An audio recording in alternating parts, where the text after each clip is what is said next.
I want to go to another one that's a bit like that. Prince Harry is no longer Prince Harry.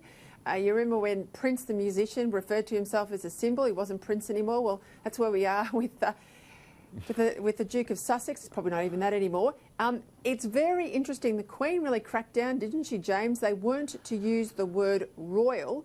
Now, Meghan and Harry carried on and said, well, she doesn't really own the word royal, if you look at the statement on their website.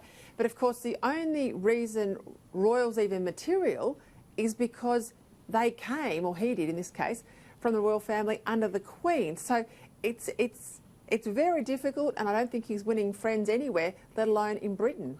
No, and I guess to coin a phrase, this is a case of no Sussex, please, we're British. But the thing is, with the Queen here, I think that she has done a great job, I think, handling this just terrible sort of breakaway son or grandson that they've got. I applaud every move to strip them of their titles and any sort of ability that they would have to trade, because that's what they want to do. They want to trade on the royal name. But if they don't have that, and if he's just Harry, I really don't know what he brings to the table. I mean, I know they've been doing some big speeches and things like that for a lot of money, but I don't know eventually where this winds up giving them, any sort of cachet that makes them more than any other sort of corporate inspirational speaker is going to come down the pike. Cory Bernardi, you and I will be at a party in about 30 years' time, and someone will point to the bloke in the corner, he'll be single by then, and say, look at that guy over there, remember him? He used to be Prince Harry. I bet that's going to happen. Yes, don't you know who I used to be, he might be claiming.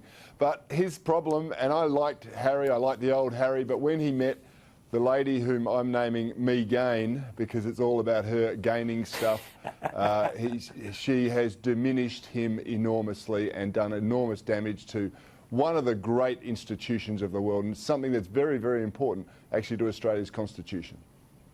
And look, the House of Lords, there's talk that they might knock back these changes, James, in relation to not the automatic release on parole of people that have been convicted for terror offences. We know that Boris Johnson passed it through the Parliament.